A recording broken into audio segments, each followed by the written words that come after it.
할렐루야. 하나님께 영광 돌립니다. 오늘은 16장 11절과 12절로 갑니다. 기도합니다. 영광과 감사와 존귀가 하나님께 있습니다. 온 마음으로 하나님께서 일하실 것을 사모합니다. 로마서의 말씀들을 열어주시고 하나님의 선한 뜻을 분명히 깨달아 아는 귀한 시간이 되게 하옵소서.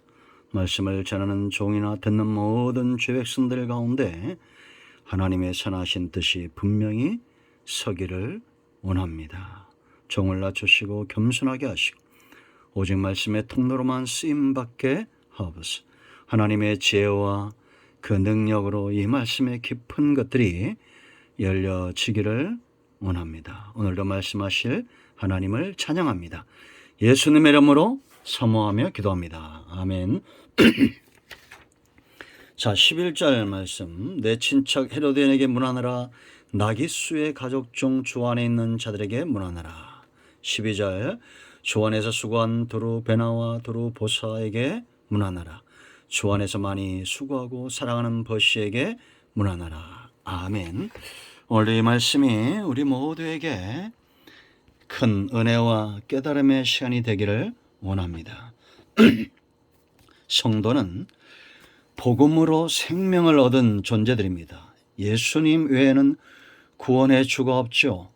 그리고 이제 양이 목자에게 속하듯이 예수님께 속한 자들, 은혜 아래 있는 자들, 주의 목양 아래에 있는 존재들입니다. 그렇다면 분명히 세상과 다른 그런 성숙한 모습, 삶의 모습들이 열매로 나타나야 한다라는 겁니다. 이제 11절과 12절에 나타난 바울을 통해서 복음을 접하고 헌신된 이분들을 통해서 우리가 맺어야 될 열매들을 보시기 바랍니다. 첫째는 복음 자체에 능력이 있다는 겁니다. 우리가 잘한 대로 씨 뿌리는 비유를 알죠. 이 씨에는 문제가 없습니다. 우리가 말씀을 전해야 될 이유가 여기에 있습니다. 복음이 들어가면 어떤 곳에서든지 예비된 심령들 가운데 그 복음의 씨앗이 떨어지면 반드시 결실하게 된다라는 거죠. 여기 11절에 나온 헤로디온이나 나기수의 가족 중 이런 사람들, 10절에 나오는 아스드볼로 이런 사람들은 당대 헤롯 대왕의 가족들이었고 아스드볼로나 헤로디온, 그리고 이 나기수라는 사람은 간악한 수완가로 노예에서 해방되어 부자가 된 자였다는 겁니다. 그럼 노예였다가 해방돼서 부자가 되면 얼마나 수단이 있었겠어요.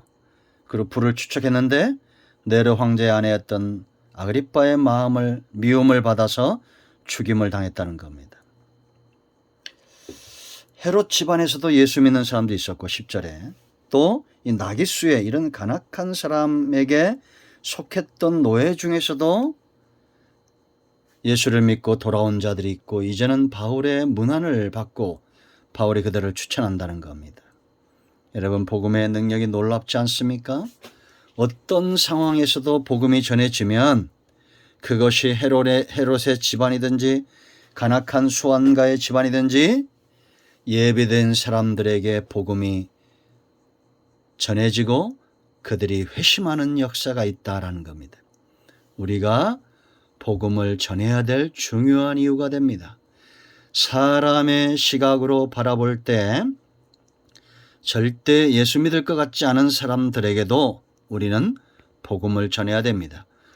복음엔 능력이 있기 때문입니다. 하나님은 예비한 자들의 마음을 여시기 위해서 전도자들을 기다리고 그들의 전파하는 그 말의 능력을 통해서 하나님은 일하실 것이기 때문이다라는 거죠. 그러므로 우리는 때를 어떤지 못든지 사람을 가리지 말고 복음을 전하는 순종하는 저와 여러분이 되어야겠습니다. 또 12절 말씀을 보면 바울이 자주 표현하는 16장에 이런 표현들이 많죠. 주 안에서 수고한 드루베나와 드루보사에게 문안하라. 그것도 그 다음에 말했어요. 주 안에서 많이 수고하고 사랑하는 버시에게 문안하라. 아마 여러분들도 그렇지만 저도 이런 인정을 받기를 원합니다. 저 사람은 주 안에 있다는 겁니다. 우리는 어디에 있습니까? 주 안에, 예수님 안에 있는 사람들, 예수쟁이, 이런 소리들을 듣고 살아야 됩니다. 교회를 다니는지 안 다니는지, 교회를 출입하는지 안 출입하는지, 교회에서 직분은 무엇인지, 세상에서 표가 나지 않는 인생이 아니라 누가 봐도 저 사람은 예수 안에 있다라는 겁니다. 주 안에서 수고했다는 것은 어떤 의미가 있을까요? 분명히 이들은 주님을 사랑하고 주님과 함께 동행하고 예수님 안에서 기꺼이 자기를 희생하고 대가를 바라지 않고 구원받은 것에 감사하고 감격하며 헌신했던 그런 존재들이다라는 겁니다. 이것은 헌신을 받는 자보다 헌신하는 자들에게 축복이죠. 우리가 여러분 복받기 위해서 무엇인가 기대하고 헌신하는 것은 어떻게 보면 마음에 큰 짐이 되고 행복하지 않을 수도 있습니다. 그러나 내가 예수님 안에 있는 것 자체가 놀라운 축복인 것을 깨닫고 그 안에서 행복해하고 수고하고 헌신한 동기와 가치와 목적을 분명히 하는 그런 삶을 산다는 것은 얼마나 놀랍습니까? 여러분, 하나님이 원하시는 사람이 어떤 사람들일까요? 헌신을 많이 하고 헌금을 많이 하고 그런 사람일까요? 아니겠지요. 마음으로 중심으로 하나님과 기쁨으로 사랑으로 감사함으로 관계를 맺고 교제하기를 원하는 그런 사람들을 하나님은 기뻐하실 겁니다. 다윗이 그랬고 아브라함이 그랬고 바울이 그랬습니다. 하나님이 사랑했던 사람들, 사랑은 관계 체험을 통해서 되어집니다. 그러므로 저와 여러분은 주 안에 있어야 됩니다. 어느 곳에 있든지 항상 주님 안에서 주님과 소통하고 주님을 기뻐하고 사랑하는 우리 모두가 되어야 될 줄로 믿습니다. 그런가 하면 이들은 자기를 포기한 사람들이죠. 자기와 자기의 권리와 신분을 포기한 사람입니다. 여기 보면 주 안에서 수고한 드루베나, 드루보사, 이들은 권력 있는 세상에서 존귀한 자들이었다라는 겁니다. 이름이 섬세한, 드루베나는 섬세한 이런 뜻이고 드루보사는 고상한 이런 이름, 신분이 높았다는 것을 알 수 있습니다. 그럼에도 그들은 그들의 편안함과 부와 명예와 권력을 다 포기하고 주님을 따랐다라는 겁니다. 여러분, 우리가 주님이 말씀하신 대로 부자들이 천국 들어가는 거 쉽지 않다, 그렇게 말씀하셨죠. 근데 이제 예수님이 십자가에서 죽으시고 성령이 오시고 복음의 역사가 나타나면서 이제는 니고데모와 같은 이런 사람들이 하나님 앞에 헌신됨을 볼 수 있습니다. 아리마대 요셉 같은 사람들, 성령이 역사하고 주의 복음이 역사하면 기꺼이 부자들도 돌아온다라는 거죠. 여러분, 우리가 많이 가졌다는 것은 놀라운 일들을 할 수 있다는 기회가 되는 것입니다. 내 자신의 위치와 권리를 포기하지 않고 헌신의 길로 나아갈 수가 없습니다.